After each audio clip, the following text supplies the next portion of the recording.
تازه انگارها، ایجاد نویسندگان نهانبین و ژرف پیما، اندیشه های کلیدی در درک معنی زندگی، هستی و راستی و آیین و عنعنه های اجدادی. تازه انگارها، ظهور آفریده های نوین و بهین ادیبان فلک سیر از رادیوی فرهنگ.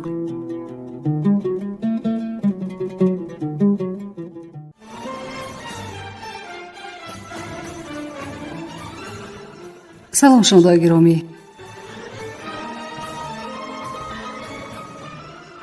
حالا خوانش بدیعی را از روی قسم دوم رمانی تاریخی سروی سنگ اتمی خواجه در قرائت مؤلف بشنوید.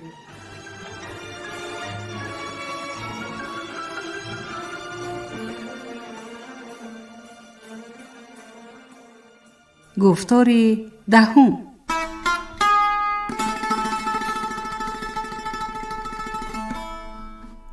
یورغ آنها را با خزانریز طلاگون، آسمان صاف نیلابی و خرمنهای برچاش غله پیشواز گرفت. منظرشاه منظره‌های از طفلی برای شناس و عزیز دیهه‌اش را با دیده ناصر تماشا می‌کرد و چشمانش نور و دلش قوه تازه می‌گرفتند. بوی کشزاران دروگشته، غله‌های نوکوفته، غرم‌های کاه سفید و ترچیق مخملی باغ و راغ او را مخمور و خوشحال گرداندند. چون به دیهه در آمدند، در حلقه صدها پیشوازگیرنده که از دیهه‌های اطراف نیز به یورغ آمده بودند تا به میدان نزد خانه پدری پیاده قدم زد. در اینجا او را با دف و رباب استقبال گرفته بالای صفحه گلین فرش زیر درختان شناندند. پس از آن که رقص و سرودخوانی پایان یافت، منظرشاه برخاست و به مردم چنین خطاب کرد: امروز ما و شما به خرسندی و خوشحالی حق داریم، چون که به بختمان شاه عدالت پرور یوسف علی خان دوباره بر تخت سلطنت برگشت. در غم بسته و در شادی بازگردید. مدت 2 روز از وامر تا به یورغ آمدن با چشم خود دیدم که فقرا از این واقعه چقدر خرسند و امیدوار آسودگی و عدالتند. حساب کنید که آرزویتان برآورده شد. من به شما قول می دهم که من بعد کس به کس غرض نمی گیرد، نه میر به فقیر، نه موصل به دهقان، نه بیگانه به تهجایی. وضع رقتبار خلقمان را می دانم. من هم از بین شما برآمده ام. می دانم که تا از روزنمان دود برخیزد و چه مشقت‌های تم می دهیم. اگر طبیعت به ما بیرحم است، ما باید این بیرحمی را به همدیگر جبران نماییم، یعنی به هم مهربان باشیم، در اتفاق به سر بریم، غمخوار و سرپرست درماندگان، بیوه‌ها، بیماران و تنازردگان باشیم. چند روز پس شاه قدم مبارکش را به وامر می گذارد. من از او التماس می کنم که تا پر شدن انبارتان از غله و عاقلتان از گاو و مال خراج را از ما بردارد. نداهای شه باش ای خوش به حالت، در زبانت شکر سخن سپهسالار را بریدند. پس از ساکت شدن همدیارانی به وجد آمده، منظرشاه نطقش را خاتمه بخشید: من به یگان معجزه باور ندارم. هر کی پرید چرید، هر کی خوابید خواب دید، دیگر گپ ندارم. مردم به بزم نشست. منظرشاه به خانه پدری رفت. در اینجا او را خویش و تبار منتظر بودند.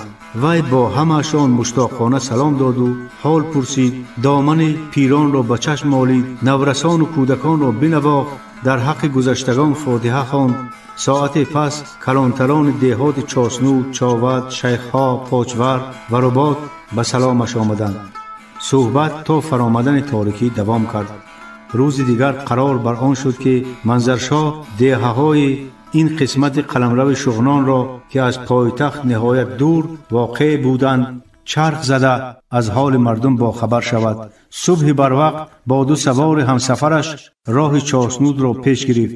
چاسنودیان آنها را با متفقی شگفت‌آوری که در این خطه تنها خاص آنها بود پیشواز گرفته راست به خانه خلیفه حاجی محمد بردند.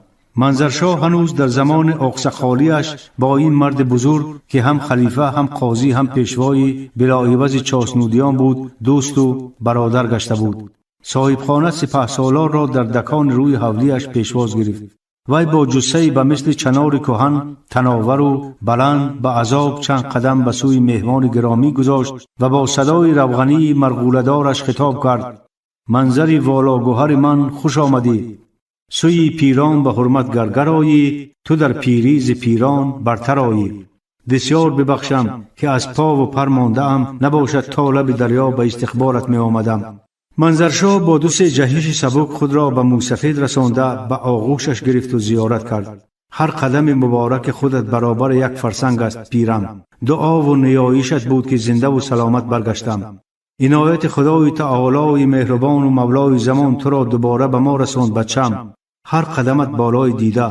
حاجی محمد نشست و منظرشاه را در پهلویش نشاند. بنشین پسرم که دلم از همنشینیت قوت بگیرد و تشنگی دیدارت بشکند. فقط مرا پیر نگوی، من یک بنده خاکی خداوندم. پیر، میدانی که من تو را برایم پیر گرفتم و تا هستم همین طور خواهد بود. دعای زیبایت را نهایت یاد کردم. حاجی محمد دست به دعا برداشت.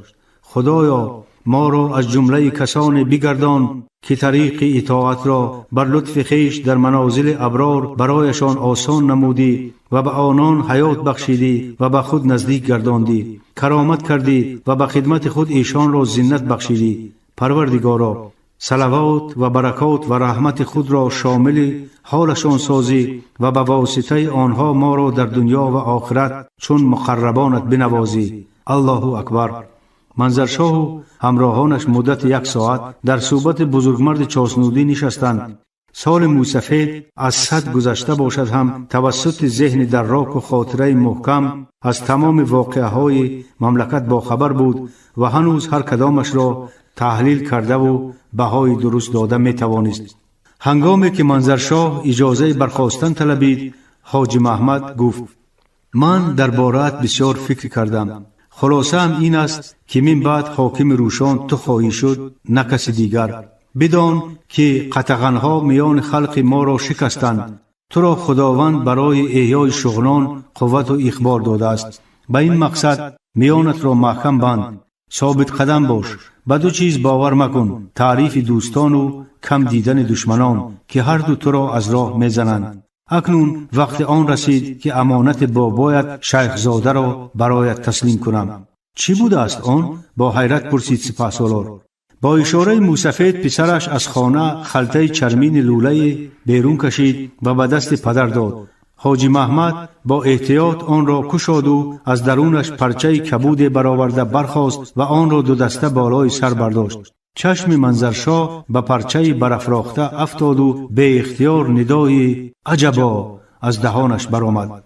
چرا عجبا گفتی؟ منظرشاه پیرمرد پرچه را برابر سینه فراورد و در همین حال قرار گرفت. عجبم آمد که بابایم کاکلزری داشته است و ما بخبر. شادم که کاکلزری را میدانسته. نوبت تحیر به حاجی محمد رسید. بارک الله، دلم در خصوص شخصیت تو بیهوده گواهی نمیداده است. بله پیرم، میدانم این درفش شغنان است. از تاریخش آگاهی دارم. منظرشاه از توضیحی در بارگاه یوسف علی خان دیده‌اش خودداری کرد. زیر این درفش شیخ زاده بر ضد ظالمان ستیزید و خاکشان را بزید. گفت حاجی محمد: وقتی که اسیرش گرفتند، سپاهی این لوا را به من آورد و از نامش چنین گفت: کاکلزری را به زنهار به تو می سپارم، تو به صاحبش باز داده باشی. من همه سال برایش از تو سزاوارتر کسی پیدا نکردم. اکنون این امانت دیرینه را به دستت می سپارم و به آرمان از دار دنیا می روم.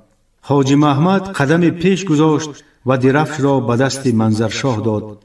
منظرشاه آن را 2 دسته برافراخت. پرچه آسمانی رنگ با شعله های زردفام خورشید که گویا در گرد چرخنده سبز دور می زدند جالب و محتشم نظر ربایی می کرد. چی درفش پرنور به اختیار خطاب کرد لخمن: پدر، اجازت ده آن را من بردارم؟ سپهسالار سر جنباند و درفش را به دست پسرخواندش داد. حاجی محمد منظرشاه را به آغوش کشید و گفت: این پرچه مقدس را چون مردمک چشمت احتیاط کن، آن طلسم بشکسته دولت ماست.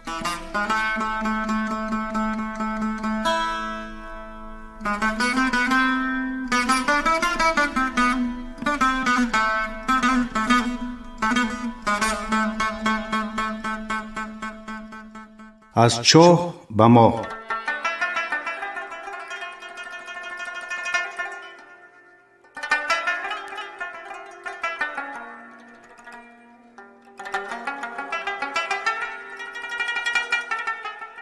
دو هفته برایشان چون 2 ماه گذشت.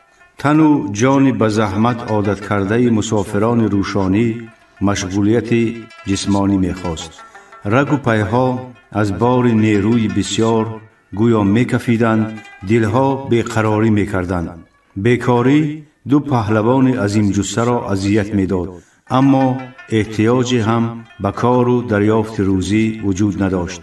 صاحب نظر قلندر خانه را از هر گونه آذوقه پر کرده و یک خدمتگار چست و چالاک را به اختیارشان گذاشته بود. این مرد تخمیناً 40 ساله میان قد پرقوت سرموی و ریش که عنبری نام داشت، روز و شب با یک صدا یا اشاره اشان دویده می آمد و 2 دست روی سینه گذاشته بفرما سیب می گفت. دیگر یگان گپ از دهانش نمی برآمد. به سوالها کوتاه بله یا نخیر پاسخ می داد و خلاص. شبها در حجره که در آمدگاه خانه بالای پوست پلنگ می خوابید. روزانه خانه می رفت، خوراک می پخت، لباس می شست. خیر محمد و دارابشاه هنوز در روز 2 مهمانیشان جنده های خود را پرتافته بودند. شیخ برایشان 2 دسته کتی و شلوار فراخ خوشدوخت، کفش های چرمین راحت، سلواری و کمزورهای گرانبهای تکمدار هدیه داده شوخی آمیز گفت: لباس نشان آدمیت نیست، اما تنها آدم است که لباس می پوشد، لذا تازه باشد در چشم مردم شیرین‌تر می نماید.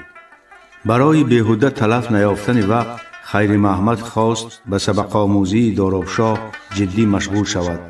برای این کاغذ، قلم و کتاب آسان فهم لازم بودند، اما برای خریدنشان نه شاگرد پول داشت نه آخوان.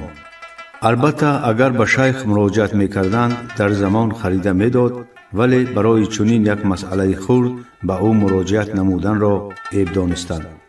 روز تصادف افتاد و این مشکل هم به آسانی حل گردید. به آشانه 2 چنان که صاحب خانه گفته بود، مرد انگریزی آمد. عرابه پوشیده زیبای 2 اسبه او و بارش را که عبارت از 2 جامدان سیاه یلقاسی کلام بود فراورد و رفت. مرد بارانی دراز سیاهش را کشید و روی آرنج گذاشت، کلاه بلندش را گرفته سر مویش زب زرد نظیفانه پست کردهش را جانب خیر محمد و دارابشاه جنبانده لبخندی به نور زد و خسته حالانه به خانه درآمد.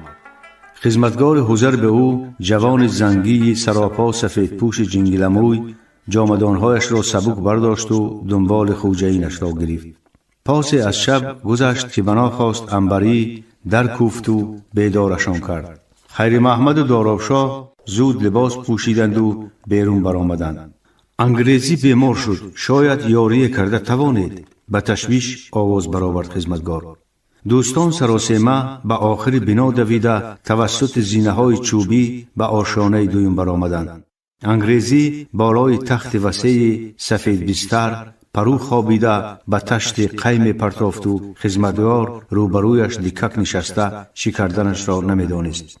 خیر محمد اول دست به پیشانی انگریزی گذاشت و تبش را، سپس بند دستش را بین 2 انگشت فشرده نبضش را سنجید و پرسید: خواجه امروز چه خورده بود؟ صبح پیاله ماست و نواله نان. به زور صدا برآورد بیمار. چند مدت شد که بیمار هستی؟ 1 هفته. استانبول رسیده بودم که ناخوش شدم. نمیدانم چی بلایی بود. چیزی که خوردم پس گرداندم. اگر قبض می بود تب می برآوردی. بگمانم گلنافق شده ای. چیزی بود جانم را در می آورد. دل انگریزی شورید و سرش را جانب تشت دراز کرد، ولی از دهانش چیزی نبرآمد. خیر محمد گویا تخمینش را یقین کرده باشد، به علامت تصدیق سر جنباند و بیمار را آزاد برداشته به اشکم روی کرپچه فرش خواباند و گفت: اگر گلنافق باشد نیم ساعت پس سر حال می آیی.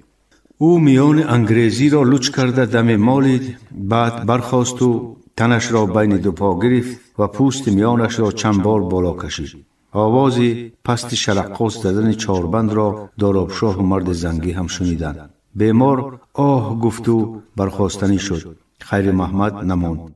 حالا کار تمام نشده از خواجه، دم بگیر. زنگی و دارابشاه به کار خیر محمد حیران می نگریستند. شما چه مردمی هستید؟ به آنکه سر بردارد پرسید انگریزی. ما از شغنانیم، جواب داد خیر محمد.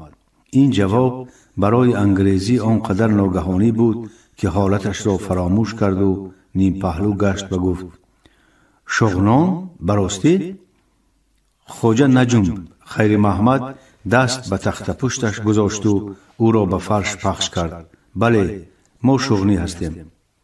عجب و چه خوبه. باز هم خرسندانه ندا برآورد انگریزی.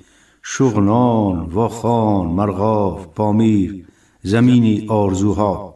خیر محمد بیمار را با لحاف پوشاند و تاکید کرد. خواجه، نیم ساعت ناجنبان بخواب، گپ نزن. بیمار دم به درون زد. خدمتگار مهمانان را با اشاره به کنج مقابل دعوت کرد که میز پستی داشت. وی در 2 فنجان به نزدشان چای خنک گذاشت و نیمشونوا عرض سپاس کرد. مرسی صاحب، شما را خدا به ما رساند.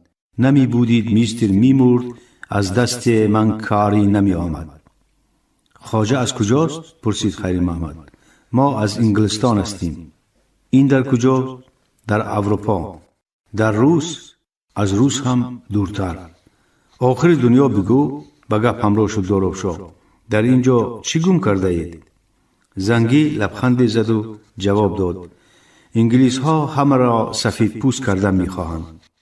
ما اینقدر سیاه هم نیستیم برادر. درست که کمی سبزینگی داریم. سخن زنگی به دارابشاه نفارید. در نظرتان چنین می نماید، لیکن در اروپا من و شما برابر سیاه پوست هستیم. ای تو و خوجه اینت برای چی آدم واری گپ نمیزنی؟ از شیوه سخنرانی خدمتگار به تنگ آمد دارابشاه. منظورتان چیه؟ آزرده دلانه پرسید زنگی. گپ ها رو شکسته بیجا میکنید. چی گفتنتان رو نمیفهمم. ببخشید، ما فارسی حرف میزنیم، شما دری زابلی. زابلی گپ زن که گوشهایم تفسید. این گپ دارابشاه به زنگی خوش آمد. وی خندید و گفت دوستم، در انگلستان ما فارسی یاد میگیریم، در اون دیار دری زبان ها نیستند. خواجه چند سال در اینجا می باشد، دری رو یاد گرفته. چه نام داری برادر؟ موضوع را دیگر کرد خیر محمد. عمر. تو چی مسلمان هستی؟ ناباورانه پرسید دارابشاه. آره، مسلمان. دارابشاه گریبان داشت و تا که هم صحبتش نفهمد بروشانی گفت نه خود آدم سیاه هم مسلمان شود؟ آن مملکت ها هم مسلمان دارند؟ خیر محمد هم اظهار حیرت کرد. بسیار دارد صاحب. خیر محمد و دارابشاه از فراخی جهان و شگفتی های آن در تعجب ماندند. خیر محمد به سر بیمار رفت و خواهش کرد اکنون برخیز و به دلت گوش کن. انگریز برخاست و دم به حال خود فرو رفت. شکر میستر طبیب، دلم به جایش آمد. به پشت بخواب. انگریز به پشت خوابید. خیر محمد انگشت اشارت به نافش در آورد و گردش دور زده تافتن گرفت.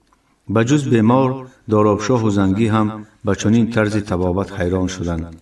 پس از آنکه خیر محمد دست از کار باز داشت، انگریز گفت میستر، دستت درد نکند. شما در کدام مکتب طب آموخته اید؟ مادرم در طبابت چیزی میدانست، از وی گرفتم. انگریز به علامت سپاس یا حیرت سر جنباند و گفت شغنان حکمت و اسرار زیاد دارد. خیلی سبک شدم. اسمت چیست؟ خیر محمد. میستر خیر محمد، شما مرا از مرگ نجات دادید. این گلناف چه دردی است؟ چوکیدن میان یا کوچیدن ناف؟ انگریز دقیقه به اندیشه رفت و گفت درست میگویید. وقت پایین آمدن از کشتی بسته بزرگ سر شانه گرفتم. بعد همان بیمار شدم. خدا را شکر شما را به من رساند، وگرنه میمردم و کسی دردم را نمیدانست. نه اروپایی نه خراسانی. چه مردمی نجیبید شما. خواجه گفت خیر محمد باز 6 بار نافت را باید بتابم هر روز پیش از خواب. اگر چنین نکنیم درد برمیگردد. البته به گفتگو مستر خیر محمد چند روز بفرمایید، در اختیارتان هستم. مرسی، شکر. اشیای وزنی را نبردار، آب خنک ننوش، در آب سر تنت را نشوی. انگریز از شادمانی دست خیر محمد را فشرد و گفت چه انسان مهربانی بوده ای. من یک عمر چاکرتان شدم.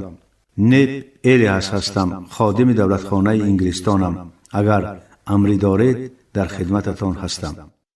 با همین خیر محمد و دارابشاه برای میستر نپ و خدمتگار سیاه پوستش عمر آدمان خودی شدند.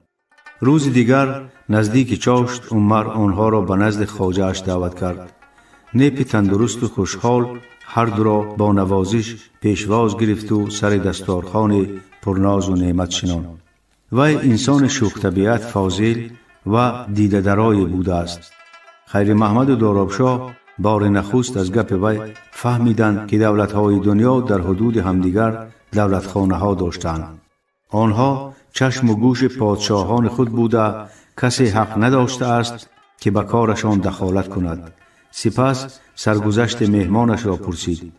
خیر محمد در خصوص ظلم شاه شغنان، جنگ چند ماهش با یوسف علی خان، گریختن از محبس، ترک وطن کردن، شناساییشان با صاحب نظر قلندر و قرار گرفتنشان در خانه او به تفصیل حکایه کرد. نپ با دقت تمام این همه را گوش کرد و گفت بسیار خوب شد که با صاحب نظر به کابل آمدید. در اینجا شما برای وطنتان خدمت‌های بزرگ کرده می توانید. چطور؟ با حیرت ندا برآوردند مهمانان. طبابت را که به آخر آوردید من می گویم که چی کار باید کنید. با تبسم ملیح پاسخ داد نپ. حالا کابل را چکر بزنید و دل خوش بدارید. او از همیان چرمینش پول برآورد و 50 فونتی در پیششان گذاشت.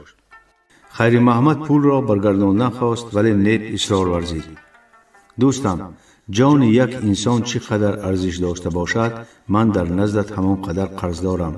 این ذره از آن است که باید برایتان بدهم. تا در کابل هستید کل خرجتان به گردن من می باشد. وقتی که به حجره خود برگشتند دارابشاه ناراضیانه گفت اندوال، نه تو نه من جرأت نکردیم که قلم و کاغذ بپرسیم. بسیار میخواهم که هر چه زودتر نوشتنم را تکمیل بدهم. با پولی که داد خودمان میخریم. پاسخ داد خیر محمد. ای بس که هم پول بدهد و هم قلم و کاغذ بپرسیم. دارابشاه به مثل هر فرد عادی کوهستانی در بابت معامله با پول چیزی نمیدانست. در شغنان فقط به مال و کالا عوض میکردند.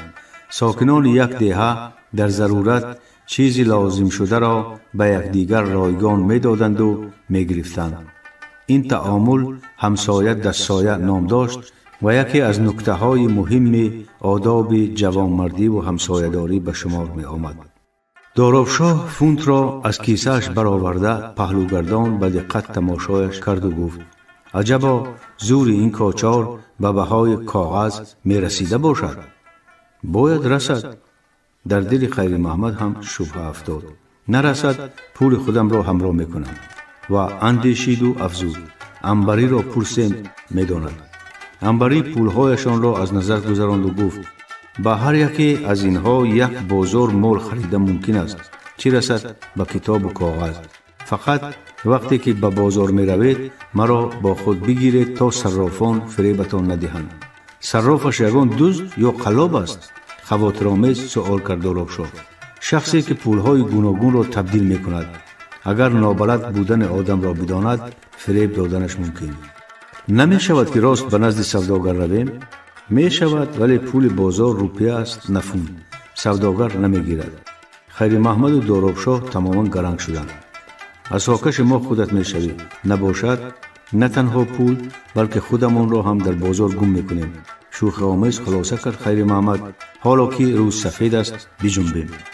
آنها با ممنونیت در بازار کلان سیرغوغا که روز اول دیده بودند چرخ زده، نخست دفتر و قلم، ثانی تاقی و پاپوش، پاکو و مقراض، جوراب‌های نفیس فرنگی و چیزهای دیگر ضروری خریدند. انبری بازارشناسی به همتا برآمد.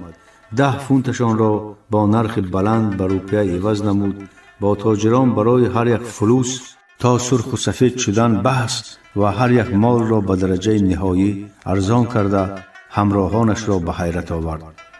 وقتی که او با سوداگران گرم صحبت می شد، خیر محمد و دارابشاه یگان کلمه گپشان را نفهمیده فکر می کردند که حالا از گریبان هم می گیرند. بعدتر وقتی دانستند که این همه جنجال و خرخشه سر یک یا دو تنگه می رود، دارابشاه اعتراض کرد: ارا همبری به این شوقونی که تو می خیزانی، من سوداگر می بودم لباس تنم را به پول به تو می دادم، نه خود برای نیم پول اینقدر حربده کنی. همبری خندید و گفت: سودا کیف دارد، کیف. گپ در سر یک فلوس و 2 فلوس نه، در حلاوت خرید و فروش است. اما قابلیت درک احساس او را نه دارابشاه داشت نه خیر محمد. آنها هر بار وارد گشتن انبری به 7 و 8 با تاجر مشت گره کرده آماده می شدند که با یک اشاره رفیقشان به او درختیده ادبش را بدهند.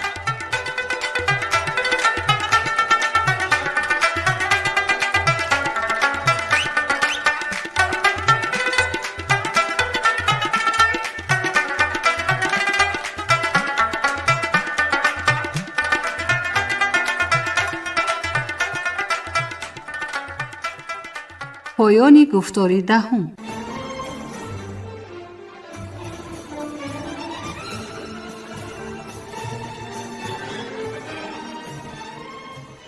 شنونده های گرامی، شما خوانش بدیعی را از روی قسم 2 رمانی تاریخی سروی سنگ عطا میرخواجه در قرائت مؤلف شنیدید.